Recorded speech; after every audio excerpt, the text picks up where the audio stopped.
This is Black Money. About economic liberation and freedom. Critical conversations to invigorate our communities through Black-led CDFIs. But most importantly, we want people to create wealth. When we look at our communities, we still see a big disinvestment. Going from resourceful to resourced. CDFIs have that high touch. They understand their customers. They know how to reach out to those customers. They stay in touch with those customers. We are trying to create job makers and not just job takers. Yeah, I've even heard it said recently that great leaders don't lead from the top down, they lead from the bottom up because they're actually lifting everybody. We have to do more than just being a regular lender. Don't give me this story about if I teach you how to fish. Give me some money. Yeah, I knew you'd like that one. There we go. Give me some money. Everybody, hey, that's what we're here for. We're about economic liberation, and I love it. So glad to have you here today. And for those of you who are tuning in, thank you for your patience. We had Naquetta coming off the house floor today, so we've just been kind of on standby with the great Naquetta Ricks. Now, I'm going to do a quick bio that will not do you justice because you are just out here killing the game in all the beautiful ways. So Naquetta is the Colorado State Rep for House District 40, the first Liberian-American to be elected to a U.S. State Assembly, co-founder and president of the African Chamber of Commerce of Colorado, which is mainly what we're here to talk about, but we're definitely going to have the conversations around all the things, and founder of the African Economic Development Center. Representative Naquetta Ricks, so glad to have you here today. Thank you so much, Justin. It's great to be here with you. Thank you for having me. Of course. Now, I've got to hear your story because I know it's a unique one that led you to where you are standing today, literally coming off the House floor, doing all this beautiful work in the economic development space. Give us the making of Naquetta Ricks. You know, Justin, politics is not something that I sought out to do or thought that I would be in. So my background's in accounting. I have an undergraduate degree in accounting, a master's in business administration. So I've always been in the business realm, working either in corporate America, and then I ended up becoming an entrepreneur, doing a fashion business, and then also a mortgage business, which is where I guess before I got into politics, and since I still own the mortgage company. And basically, I went through the downturn of the economy when the housing bubble burst. And it was in 2012 when I was approached to see if I wanted to run or to go into political training. I was always involved in my community, helping with church boards. I was on the Christian school board. I also served as the vice chair of the Aurora Public School Education Foundation, and always, volunteering and supporting. And then when I was asked to take the political training, I went through something called Emerge. Emerge teaches women how to run for office, how to make your stump speech, how to raise money, how to, count your votes, how to connect with voters and navigate, the political spectrum. And so when I got that opportunity, I did it. And then after taking the class, I started getting pressured. What are you going to run for? And so I'm like, well, if I was to run for anything, it would probably be related to education.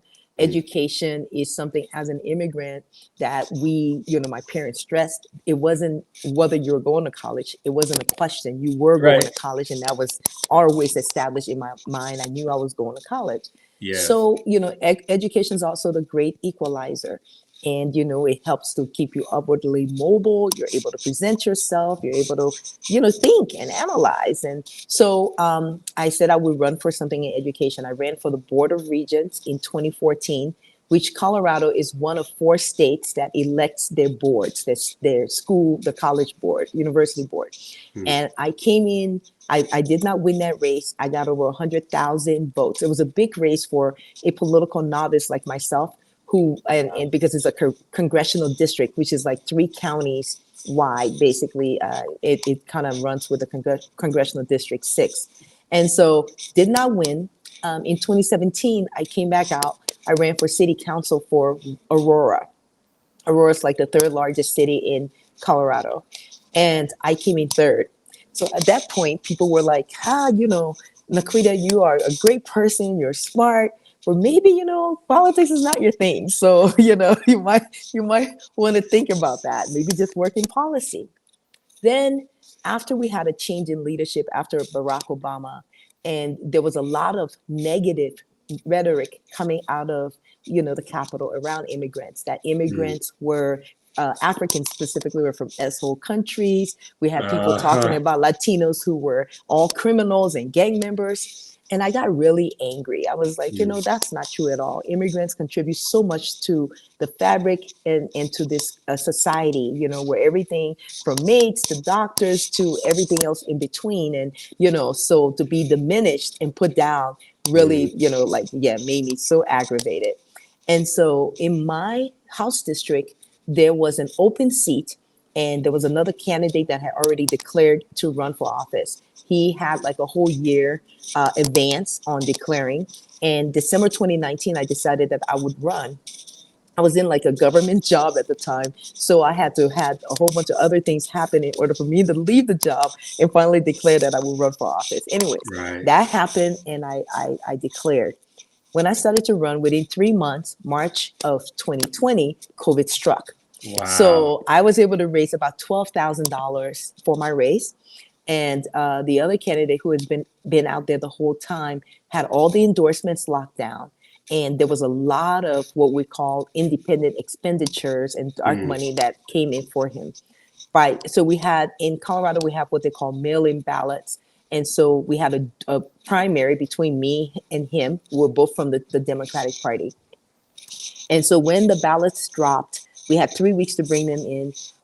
He had like 2 or 3 mailers coming every day for him in the mail. I had enough money to send 1 mailer out in the first week and 1 mailer out in the last week. So it was truly like a David and Goliath race, so here I am. So in the middle of all this, one day I get a call from a constituent, and the constituent's like, "Hey, Naquetta, I just got a large mailer from a negative mailer from your opponent.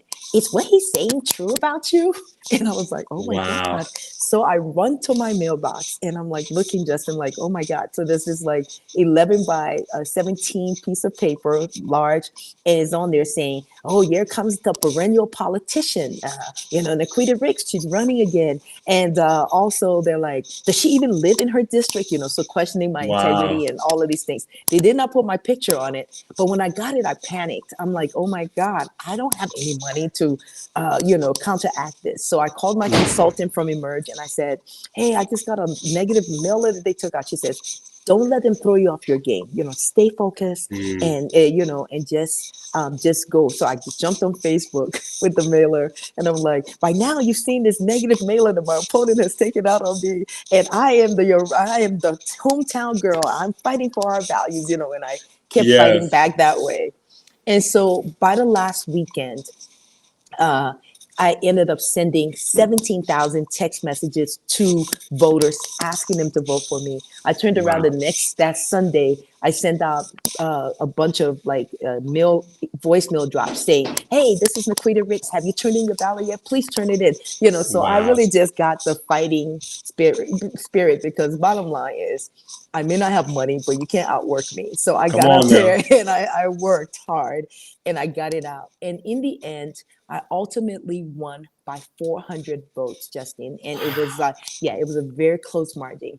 And the votes that came in, I mean, it was very spectacular. The night when the elections were called, the polls closed, I was at 49%.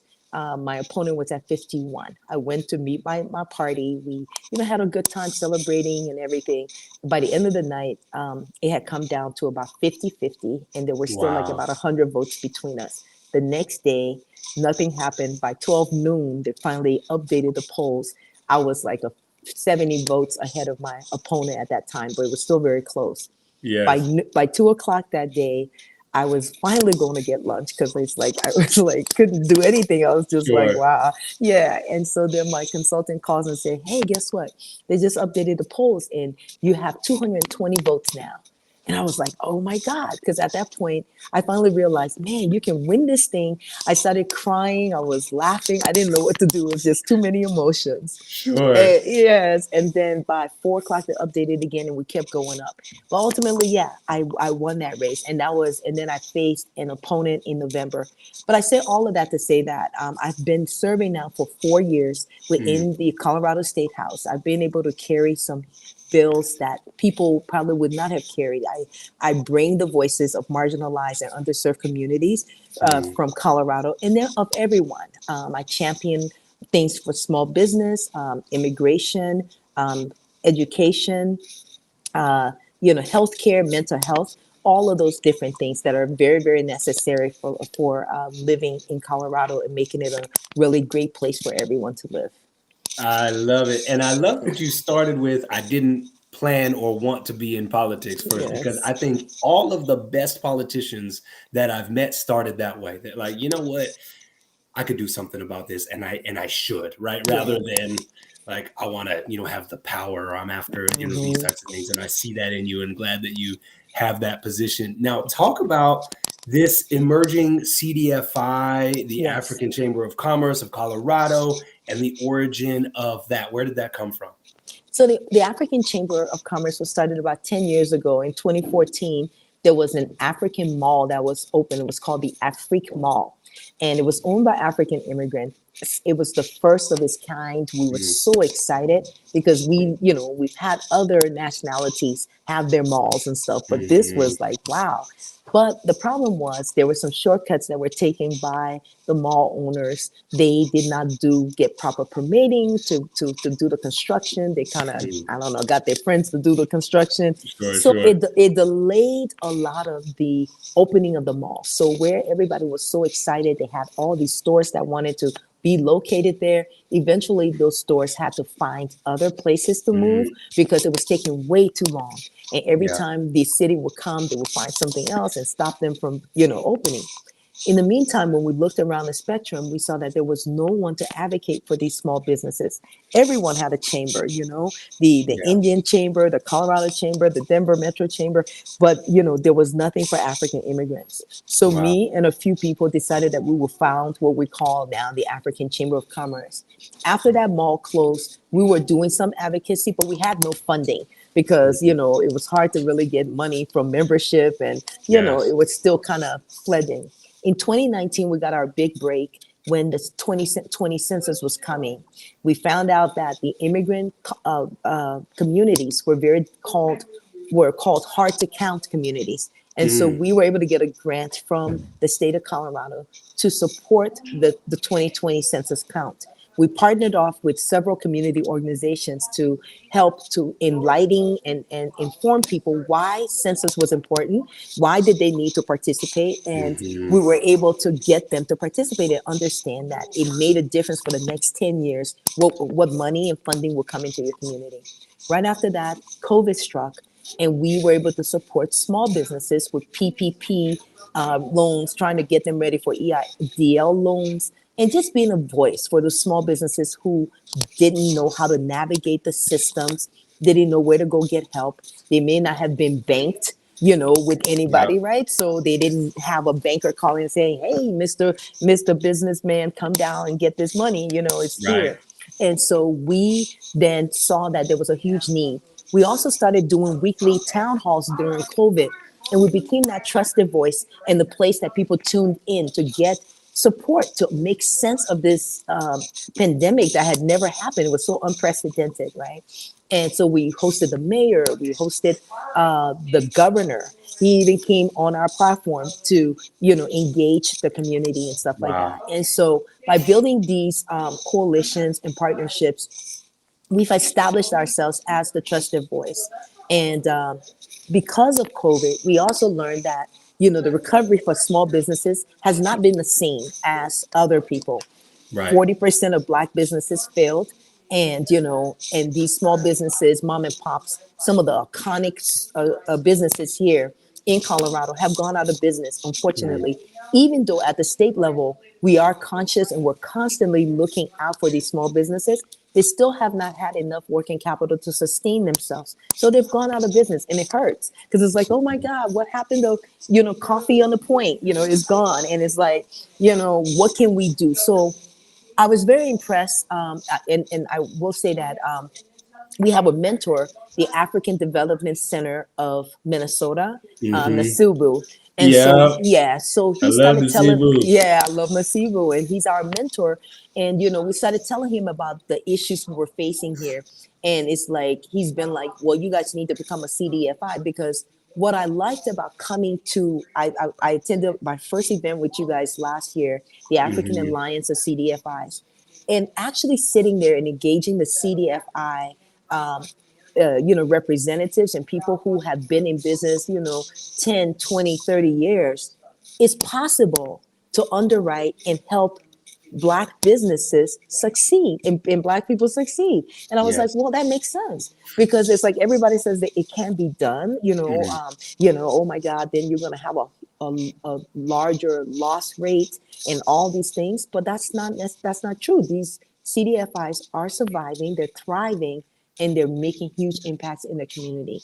And so that's what we are aspiring to do, is to have our own CDFI. So the process that we have taken right now is that we're in the process of getting the technical support to see what we can do to ultimately, apply and be able to do that. So I love it. I love it so much. Now, talk about this focus on small business and why you feel like this is such an important avenue, because you could be doing a bunch of different things as far as economic development goes. Like, why small business, and why specifically small business in the African immigrant community? again, so that is a very highly underserved community. We don't only serve African immigrants, but we also serve Black-owned businesses. So I want to be Love it. clear about that, right? So Yeah. we have started classes for women entrepreneurs. We have what we call our Business Women Entrepreneurship workshop. It's a 12-week program where we bring women in and we help them if they are a startup, if they're already in business. We try to help them make their businesses more sustainable. We teach them about their finances, managing their finances, branding, business planning, technical support, giving them access to capital, connecting them with other CDFIs or banks or whatever it is to try to prep them so that they can have capital. And what I find is that most of the thing that's lacking in the community is information.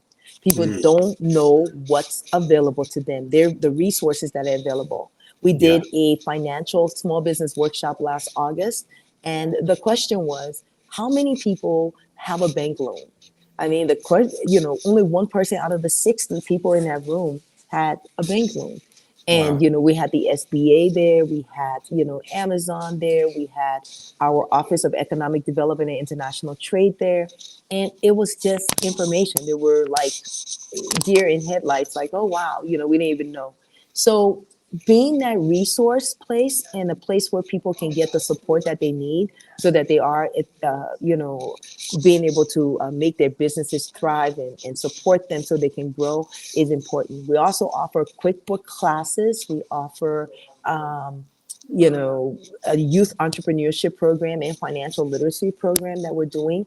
And, we work with the SBDC. So Colorado Springs is the second largest city here in Colorado. And now they've asked us to bring our women's entrepreneurship program there. We're going to do a cohort out of Colorado Springs this August. So, it's like, so things are moving and we're making impact. And when you say, why are small businesses important? Well, that's the best way to, I think, grow wealth, right? You can work for somebody and be stuck with a pay or a salary that they think merits your pay, or you can start a business that can grow where you actually employ people and you can thrive and scale. And that's part of the American dream I see. And I think that that's what we're about. We're about fostering that and creating, because it's the backbone of society. That's where the jobs are being created. And so that's what we want to support. I love this so much. So you talk about the American dream, and for some people, that dream is not accessible because of some of the barriers and the inequities and things like that. So what do you see as some of the hurdles to overcome in your market right now as far as barriers and inequities for the Black community? So for the Black community, I think it first, what comes down to is capital. Access to capital is a big piece. You know, we might have the best idea in the world, but you can't implement it because you have no money to implement it. Sometimes it's not having all of the know-how, putting together the business planning and the technical support to help you get all your ducks in a row so that you're able to launch it and for it to be sustainable and successful. I would say that the cost of space in Colorado too, as rents continue to increase astronomically, it's hard to pay for a space. You know, I've had people who are franchisors. One lady owned a Cold Stone, and she said that their rent went up to a place, and I don't know what happened, but all of a sudden the rent was being jacked up, and she was still in the franchisee agreement, but she had to give up the space because she could not afford it. So it was like she was out of business, but still had this bill to pay for whatever she owed the franchisor. You know, so so there's a lot of stuff going on in our community. You know, so those are some of the top three things that we try to help with at the African Chamber of Commerce. Oh, beautiful, beautiful. So now we're in an election year. I want to go here, right, because you're wearing a few hats as a state representative, as a founder of an economic development center, all the things. So what is at stake here? And let's go specifically on the economic liberation front for small businesses. What is really at stake? Why should people be getting involved in this upcoming election? And I want to hear it from you, just literally. And for those of you who might have tuned in later, Representative Ricks is literally coming right off of the House floor to join this LinkedIn Live. So yeah, tell us what's at stake. Tell us what's going on. So what's at stake right now is, you know, our way of life. We talk about the democracy that we have and this freedom that we enjoy. But I think that people don't really take it seriously.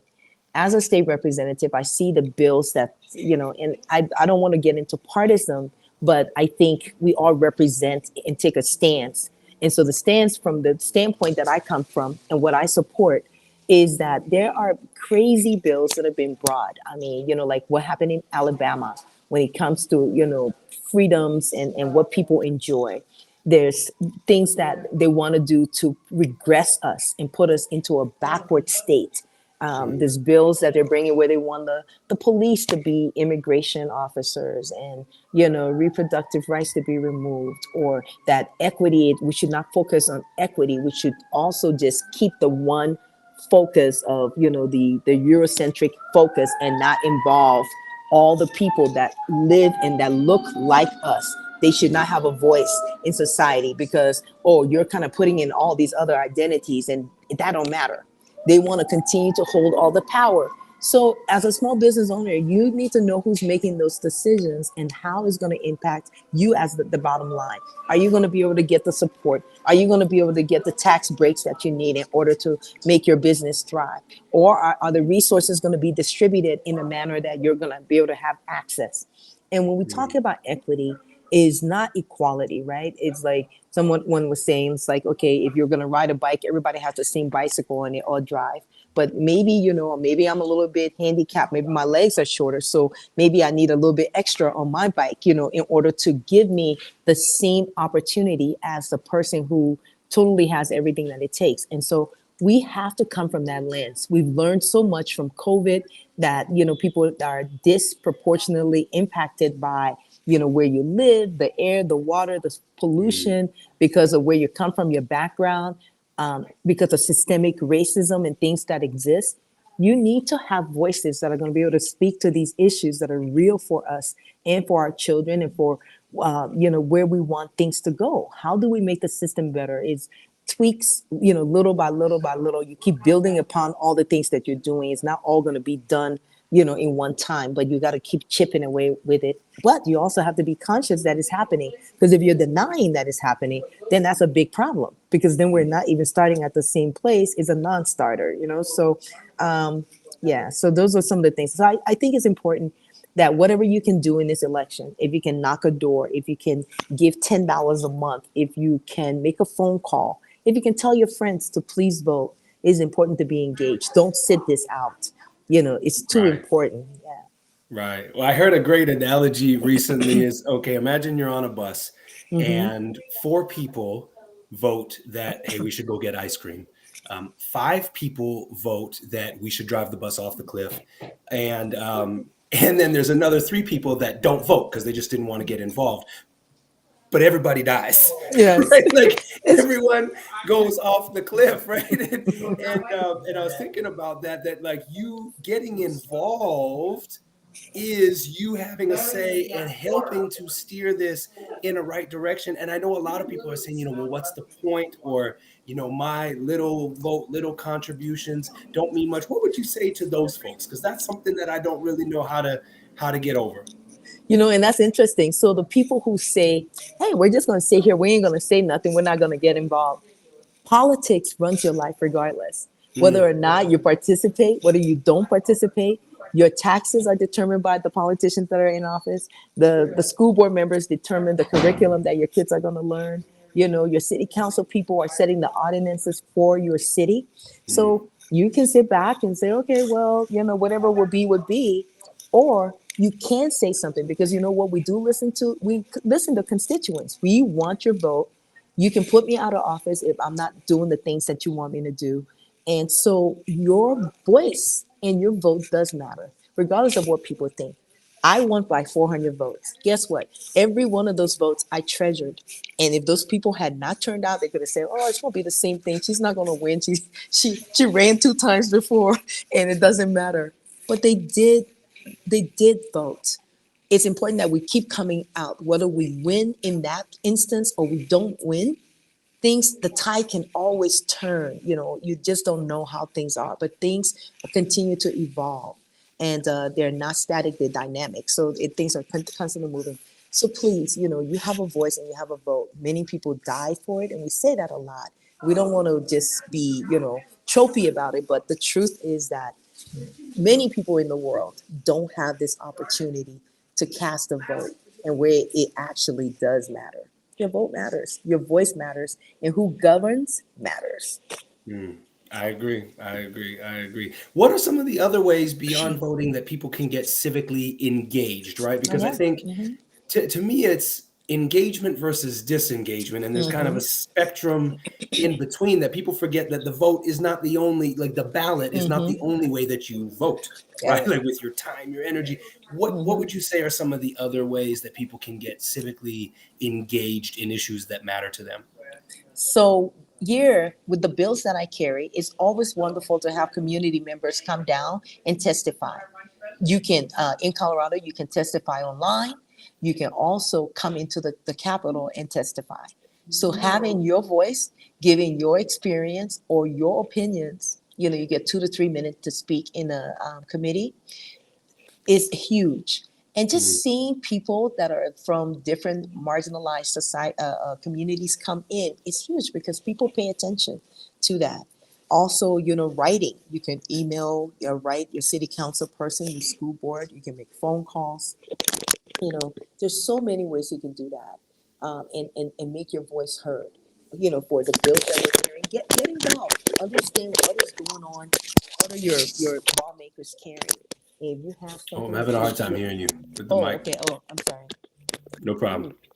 Okay, where do I need to come back? I was saying that people need to get involved with coming down to the State House and giving their testimony. If you come to the State House, you can do it in person or you can do it online, but you get 2 to 3 minutes to make your voice heard, to state your opinion on an issue, to share your experience. And all of those things factor in how we vote and how the bills that are passed here in the State House. You can also email or write your lawmaker, whether it's the city council person, the school board member, or your state representative, or your congressman, or your senator, or the governor. All of those things matter. And, you should always give a voice and share your opinion. We want to hear from you. Yeah, that's great. So now we are in Women's History Month. We're going to go this direction now. So thank you for being incredible and for changing the world. And I feel like you are a history maker as well. You are a woman making history. Talk about being a Black woman and how this plays out on the floor, how this plays out in your economic development work. Talk about that. Oh, and before I say this, if you weren't tuned in last week, I'm going to say it again for any people who know a Black woman or are Black women, is that, we just came off of Black History Month. And now we're going into Women's History Month. And if you're a Black woman, you just get to keep that rolling and it stays about you, right? So just make sure you're carrying that, because Black women, they are scientifically the origin of humanity. So you better start celebrating them as well. But go ahead. That's my 2 cents. Yes. And happy Women History Month to all the incredible women out there. We love, so before I got elected, 2018, I did my first International Women's Day. It's a day that is celebrated, and it celebrates the achievements and the accomplishments of women. But then we also look at what are the issues that still face women and how we need to keep moving them up in gender equality all around the world. So last Tuesday, I had women come from the community. It was my 6th annual at the Capitol. And we celebrated. We had them come and sit on the floor. They got to see the lawmakers in action, voting on bills that impacted their community. Then we had some light refreshments in the rotunda. They came down. We took pictures on the stairs of the Capitol. And then, they ate and mingled. And it was a beautiful situation, and always is a nice turnout. The importance of being, Black and carrying the voices of our community, and just bringing those perspectives that are not typically heard in the State House, being bold enough to step up and say, this is what's happening, or you haven't considered that, is a privilege, is an honor to bring those voices. And I think it's so important that we are represented in these places. So whether we're represented in this political institution as the Capitol, or, in the Attorney General's office, or in the school board, our voices matter. And because we bring a different, unique perspective based on the lived experiences that we draw from. And we're able to share light on what other people are thinking, from our communities. And that's important. Yes. And now Black women are starting businesses at a higher rate than any other population in the United States right now. What does it take to really surround these women with what they need to thrive and grow? Because, the talent, the creativity, all of those things are there. What does it look like to really rally around these women-owned businesses, Black women-owned businesses, so that they're thriving and hiring people and doing all the things, scaling to places that make a really big impact in our community? Yeah, Justin, I think that is right. With the women's entrepreneurship classes that we're doing, what we want to do is to set a woman off on the right path. That means, setting up the right business structure. That means having a business plan. That means having, capital and understanding what you're getting into. Because you're going to need working capital within the first 5 years. At least a third or more businesses are going to fail, and they keep failing every year. So just understanding what it's going to take, how do you weather the time between where you're going to turn to make a profit and you're just starting out, having, I think technology has also supported businesses, small businesses, period. So the things that used to take a lot of hands to do, if you have certain applications or different things, it can cut down. Your bookkeeping can be cut down, your admin costs can be cut down, because you're now able to do quite a few things with technology. And just enabling and having the right consultant and people that you can call on if you're running into issues, and especially keeping your finances together, because that is a big piece, understanding your books, understanding what it's going to take to print out your financial statements, just having that expertise on hand that you can lean on when you need help, I think is important. And then, having the right employees, but all of these things, you need training sometimes, or you may already come with certain skills, but then you need other skills that need to be built upon. Yeah, I think that makes so much sense. So talk about now where things are heading for the Chamber of Commerce. What is the vision? Where do you want to see this go? Because at the Alliance, we just want to support it. So where do you see this go? So what I see us going is ultimately possibly having our own building where we're able to do workforce development and become like the true economic development center. Workforce is a big deal. We are looking at, warehousing and logistics. We're looking in the, electric battery, industry and different places where there's some advanced technologies, and seeing how we might be able to support the state of Colorado, but with workforce. We also want to do stuff within the childcare, industry, because there are still a lot of women sitting on the sidelines who are not engaged in the workforce because the cost of childcare keeps going up. Becoming that CDFI, and just so many different things that we want to do to just impact our community. Eventually, maybe get into housing development, if possible. Yeah. I love it. Well, thank you so much. Is there anything else that you want to share with these good people before we hop off? Because I know you are running hard out there, so I want to make sure I'm respecting your time. I just want to thank you, for sitting down and having this chat. And it's lovely to talk. And if anyone needs to reach me, if you'll put out my information. I'm always interested in people who are interested in running for office. If you need a pep talk or help getting started, I am open to that, to helping as well. That's great. And what's the best way to get in touch with you so I can put it out so there? It would be Naquetta@ricks4co.com. And that's my email.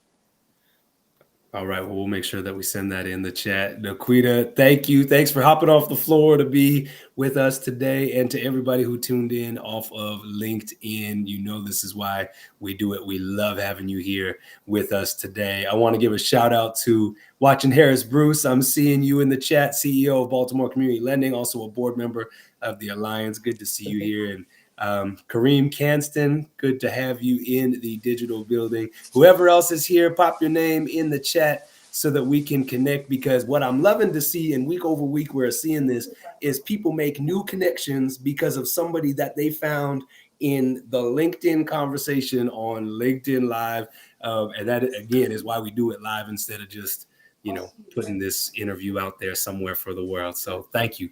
You could have been anywhere and you chose to be with us today. And Naquetta, keep going. We're in your corner, always cheering you on. Thanks for everything you do and keep changing the world. Thank you, Justin. Appreciate you. Of course. Take care. Bye. This is Black Money. About economic liberation and freedom. Critical conversations to invigorate our communities through Black-led CDFIs. But most importantly, we want people to create wealth. When we look at our communities, we still see a big disinvestment. Going from resourceful to resourced. CDFIs have that high touch. They understand their customers. They know how to reach out to those customers. They stay in touch with those customers. We are trying to create job makers and not just job takers. Yeah, I've even heard it said recently that great leaders don't lead from the top down, they lead from the bottom up, because they're actually lifting everybody. We have to do more than just being a regular lender. Don't give me this story about if I teach you how to fish. Give me some money.